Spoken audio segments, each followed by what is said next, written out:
Welcome to the news on NTA International. I am Nolene Ebel Ame and my sign language interpreter is Josiah Abdullahi. Let's begin with the headlines. President Tinubu promises security of lives of Nigerians where they live and work. AU-EU collaborate with Nigeria to ensure food security. Alleged terrorism court grants former Attorney General of the Federation Abubakar Malami and his son bail.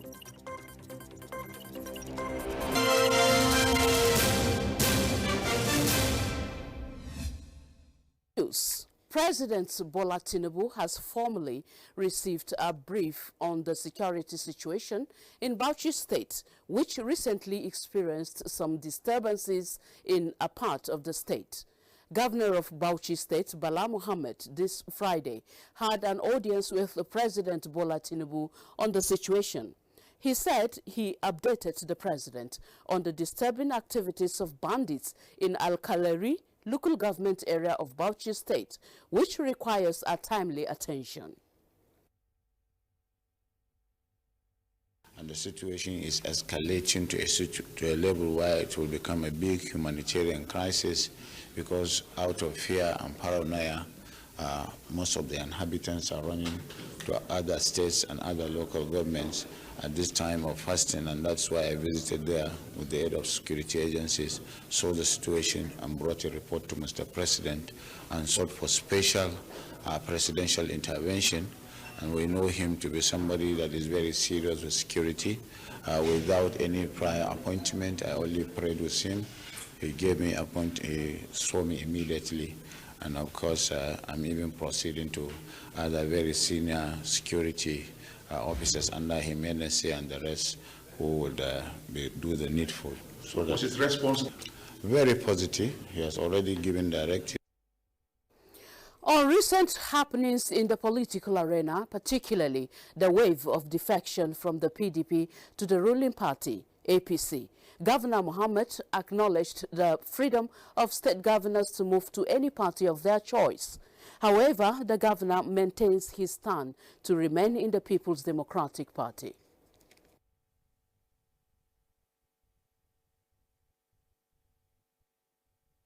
PDP is still there. I thought, as my brother, you will give us kudos for what you have done in the FCT.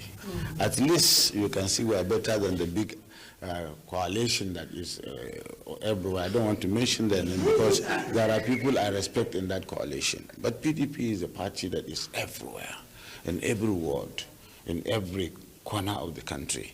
It has a brand that has survived over the last 2 decades. So at least in our outing at the FCT, where we won 1 out of 6 and about 16 councillors, and of course we are moving. Certainly we have challenges of perceptions, challenges of litigation, challenges of this and that, but it is so with every party. And I think even APC will have to watch their own after coming out of problems, because they are becoming very big like PDP. PDP became big and it exploded, not imploded. And I am not feeling lonely because I know my state. At least I am in my state, and my intention is to make sure that I stay back and look at how elections are won from the polling booth, because election is won locally, not nationally.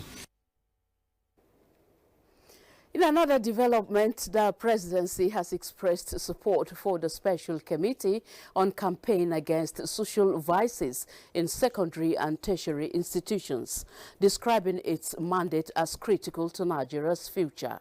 Chief of Staff to the President, Femi Bajabiamila, gave the assurance during a meeting with members of the committee led by its chairman, Professor Jerry Ugokwe, at the State House, Abuja. In a statement by the State House Director of Information and Public Relations, Abiodun Oladunjoye, the Chief of Staff warned that rising social vices among youth constitute a growing national concern, stressing the need for deliberate and coordinated action to secure the future for the young people who are often described as the future of the country.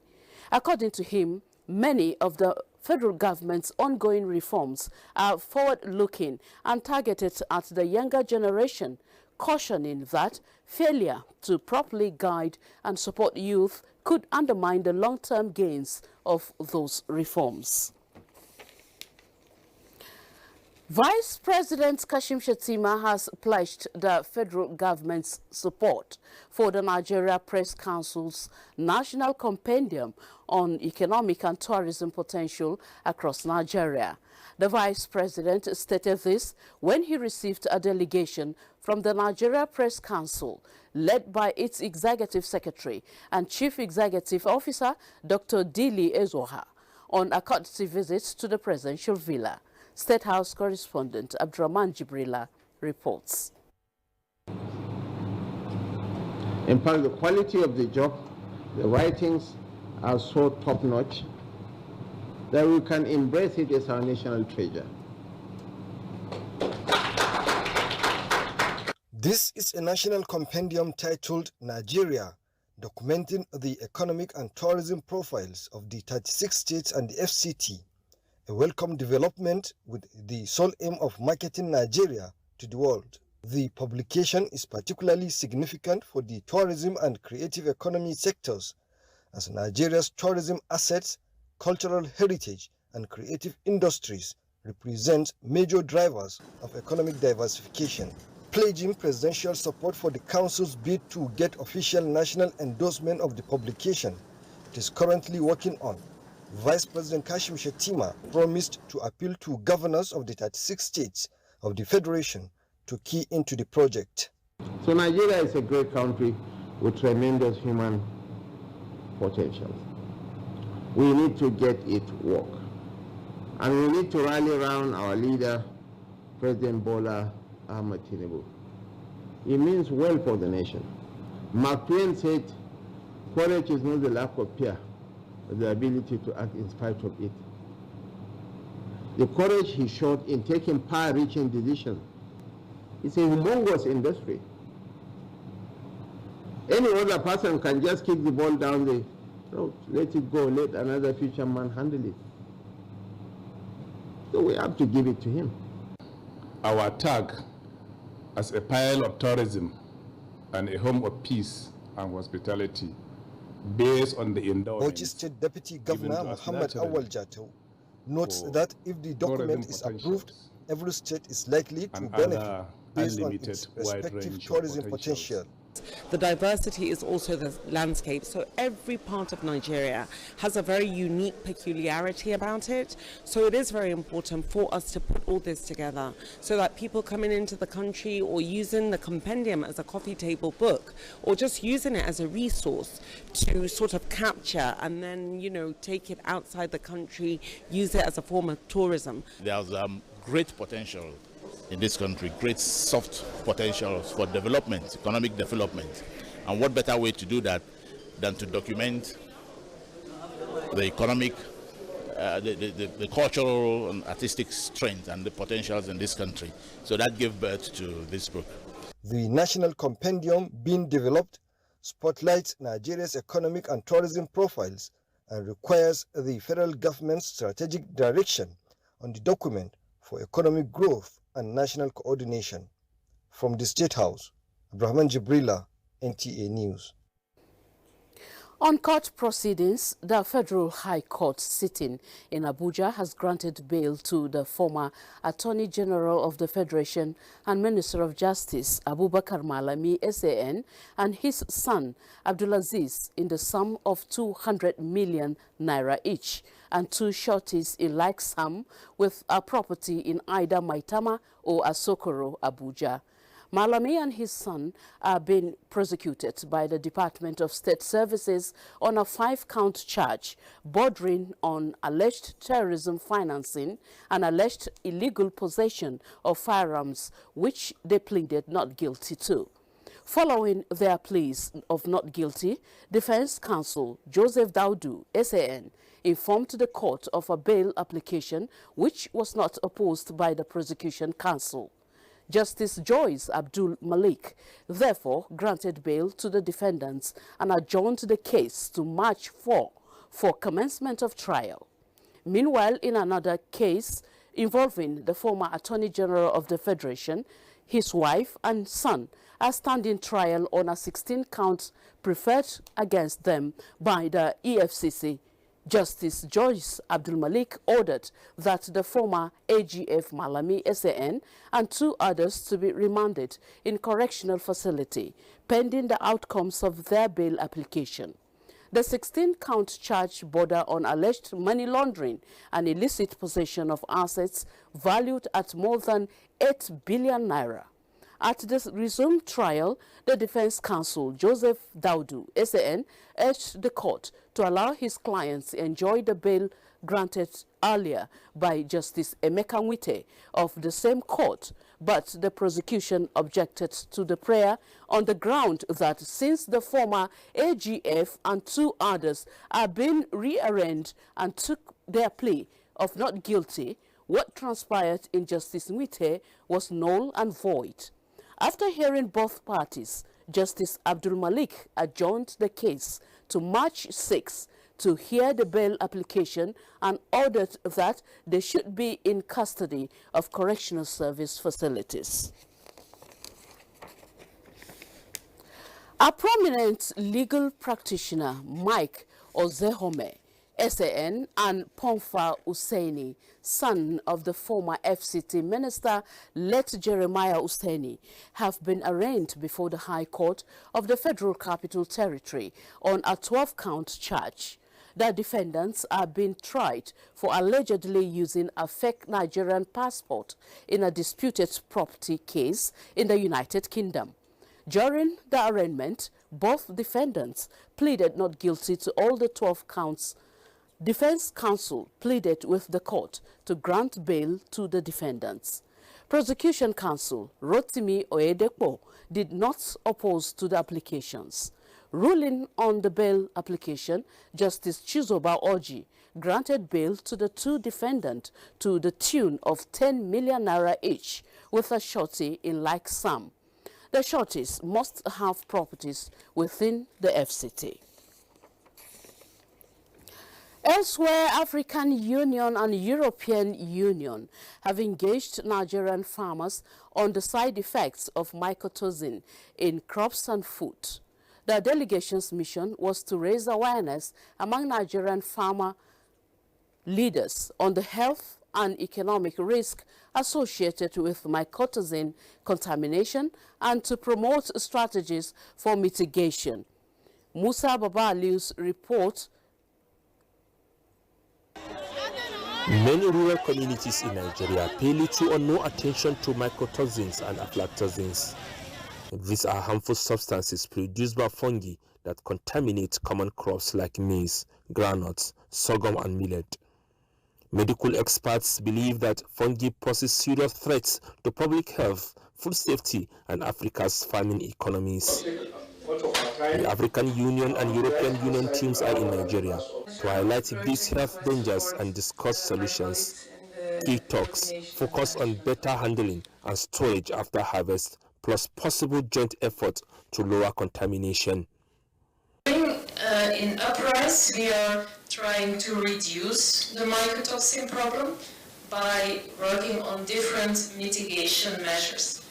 And of course, everything starts on the field. That's why it's very important that we also link with you, the All Farmers Association of Nigeria, because everything indeed, I mean the growth of the fungi start on the field. And this collaboration will continue. As the products of the project comes out, we'll definitely be reaching out to you to teach you about what the project is all about, and then the products that are coming that are going to reduce the mycotoxin, you also be taught, and your people along the value chain will also benefit from such knowledge. The national president of All Farmers Association of Nigeria, Mohammed Magaji, said Nigerian farmers are ready to adopt modern and scientific ways to detect and eliminate mycotoxins. Collaborating with AFA, I want to assure you the Nigerian farmers will definitely correct all what they are supposed to correct and do their best to stop the cases of mycotoxin. Other speakers stressed how important the international partnership are in fighting hidden but widespread threats to Nigeria's agriculture. Musa Baba Aliyu, NTA News. Still watching the news on NTA International. Let's pause here for a short message. Stay with us. Thank you for staying with us. Pakistan bombed major cities in Afghanistan, including the capital, Kabul, with Islamabad defense minister declaring the neighbors at open war following months of tit-for-tat clashes. People in Kabul and Kandahar had blasts and jets overhead until dawn. Framapai reports.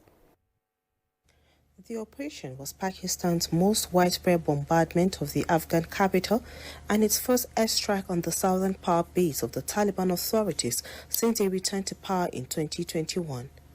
Near the Torkham border, crossing between the two countries, residents heard shelling on Friday morning, and a camp accommodating Afghans returning from Pakistan was hit by the fighting overnight. Pakistan's latest operation came after Afghan forces packed Pakistani border troops on Thursday night in retaliation for earlier airstrikes by Islamabad.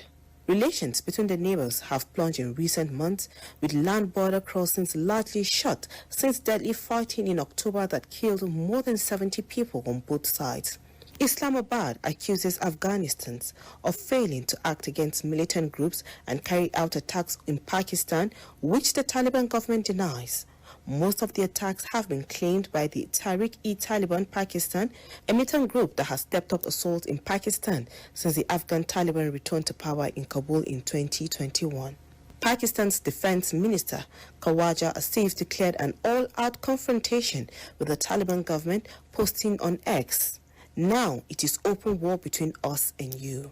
Several sounds of negotiations between Islamabad and Kabul followed the initial ceasefire brokered by Qatar and Turkey, but the efforts have failed to produce a lasting agreement. After repeated breaches of initial truce, Saudi Arabia intervened this month, mediating the release of 3 Pakistani soldiers captured by Afghanistan in October. Both the Afghan and Pakistani militaries said they killed dozens of soldiers in recent border violence, which followed multiple airstrikes by Islamabad on Afghanistan and clashes among the frontier in recent times. Frama Panyi, NTA News. Framapai also reports that Britain's ruling Labour Party slumped Friday to a humiliating third-place finish as it lost a crunch vote in a traditional stronghold to the left-wing Greens, heaping fresh pressure on embattled Prime Minister Keir Starmer. In Thursday's by-election, Labour Party finished behind the hard right for Girton and Denton parliamentary seat in northern Manchester as the country's traditional two-party system fractures. The result in a constituency Labour has dominated for decades shows how the centre-left party is being squeezed by both ends of the political spectrum and is likely to fuel speculation about how much longer Starmer can stay in office. It also suggests that Britons appear more willing to look towards insurgent parties for answers on long-standing hot-button issues like the high cost of living and irregular immigration. Shortly after the result was announced early Friday, Green leader Zach Polanski told volunteers the party was here to replace Labour. This is a decisive victory. We have torn the roots of British politics. Hannah Spencer, a 34-year-old plumber, won the Girton and Denton seat comfortably to become the Greens' 5th MP in the 650-seat British Parliament. In Girton and Denton, who feel left behind and isolated, I see you and I will fight for you. Because whilst our communities may sometimes be labelled in different ways, the thing everyone seems to have underestimated here, especially over the last few weeks, is how similar we all actually are. Meanwhile, British Prime Minister Keir Starmer acknowledged voters are frustrated, calling the third place finish behind the victorious left-wing Greens and hard right reforms UK disappointing. It's a very disappointing result. Incumbent governments quite often get results like that mid-term, but I do understand that voters are frustrated, they're impatient for change. And I came into politics, late in life as it happens, to fight for change for those people who need it, the people who need an NHS that works for them. Starmer insisted he will not quit amid persistent speculation he could be forced from office. Polls suggest Starmer is now the most unpopular British Prime Minister since surveys began, and earlier this month he faced down calls from within his own party to resign.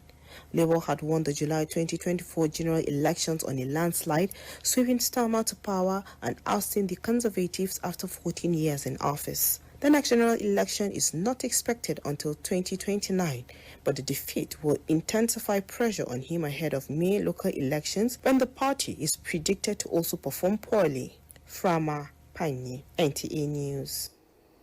And back home, the federal government has reaffirmed its commitment to education, describing it as one of the strongest pillars of the current administration. Chief of Staff to the President, Femi Gbajabiamila, affirmed this when he received the leadership of the National Association of Nigerian Students, NANS, on a courtesy call in the State House. He urged student leaders across the country to reciprocate government investment in the sector by intensifying advocacy against social vices on campuses, particularly drug abuse, cultism and prostitution. But Gbajabiamila stressed that universities and colleges are not only centers of academic learning, but also institutions for character molding. So please take it as a part of the curriculum, unspoken or unwritten rather, curriculum of your universities or of your tenure. And so make sure as you talk to students, as you talk to your colleagues regarding the academics and the politics, please place emphasis on morality, drug abuse, child prostitution, and the rest of it. You know, the cultism, you know the issues. These things are very, very important to this government, and that's why that special committee that came here yesterday, that's why it was set up. NANS President Olushola Oladoja commended President Tinubu for what he described as unprecedented support for Nigerian students, adding that the administration's policies have helped restore stability to the tertiary education system. To see Nigerian students, NANS especially, as one of the major stakeholders when it comes to educational sector in this country. Sir, I want to tell you categorically this afternoon that Nigerian students have never had this so good the way we're having it under President Bola. On security, after months of intelligence gathering, operatives of the Department of State Services arrested Shafiu Usman, the alleged mastermind of the deadly attack on Ekwa Church in Ayetoro, Kogi State, where over 20 worshippers were kidnapped on December 14, 2025. Usman was nabbed at a hideout in Gombe State, where he had been lying low. During interrogation, the suspect confessed to orchestrating the Ayetoro church attack, as well as other kidnappings and cattle rustling in Niger, Kwara, and Kogi states. Usman revealed that he collaborated with Ibrahim Dange Batejo, a notorious bandit operating across Niger, Kwara, Kogi, and Zamfara states.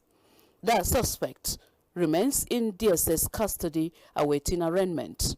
This arrest underscores the DSS's ongoing achievements in tackling banditry and terrorism, including recent operations in Gombe State that neutralized arms trafficking networks, rescued kidnap victims and dismantled cross-state syndicates. In other news, Senate is working on a legislation towards establishing an independent agency that would be vested with the responsibility of managing and disposing forfeited assets. The Senate Committee on Judiciary hosted stakeholders at a public hearing for inputs as it amends the Proceeds of Crime Recovery and Management Act. National Assembly correspondent Lami Ali reports. Proceeds of Crime Recovery and Management Act. The legislative framework is meant to enhance Nigeria's fight against corruption. The chairman of the Senate Committee on Judiciary, Human Rights and Legal Matters, Senator Ayodele Adegwemiri, SAN, explains that under the current act in operation, 18 government agencies were assigned the responsibility of recovery and management of assets acquired by unlawful activities, and this makes accountability a difficult task. The committee says, in view of the increasing number of assets recovered, establishing an automated assets management system for tracking from seizure to disposal is necessary. As we proceed, let us remember that laws are promises that crime will not be rewarded, that rights will be protected, that judgments will matter, and that justice in Nigeria will be both principled and practical. The Attorney General of the Federation and Minister of Justice, Lateef Fagbemi, SAN, said the bill is a timely intervention in the management of recovered assets, but the EFCC shares a different line of thought. I am of the firm view that this legislative reform will eliminate fragmentation and strengthen accountability. Centralization also reduces duplication, administrative overhead, and delays while ensuring better preservation of assets. Recoveries management. The recoveries are not done in isolation. They are things done from investigation carried out in relation to a crime. Our position is that a centralized body at this point in time in this country is not what we need. The hearing also featured collation of inputs on the Sheriffs and Civil Process Act Amendment Bill, which seeks enforcement of court judgments. From the National Assembly, Lami Ali, NTA News. And that concludes the news on NTA International. Thank you so much for watching. I am Nolin Ebel Ame, and my sign language interpreter has been Josiah Abdullahi. Bye for now.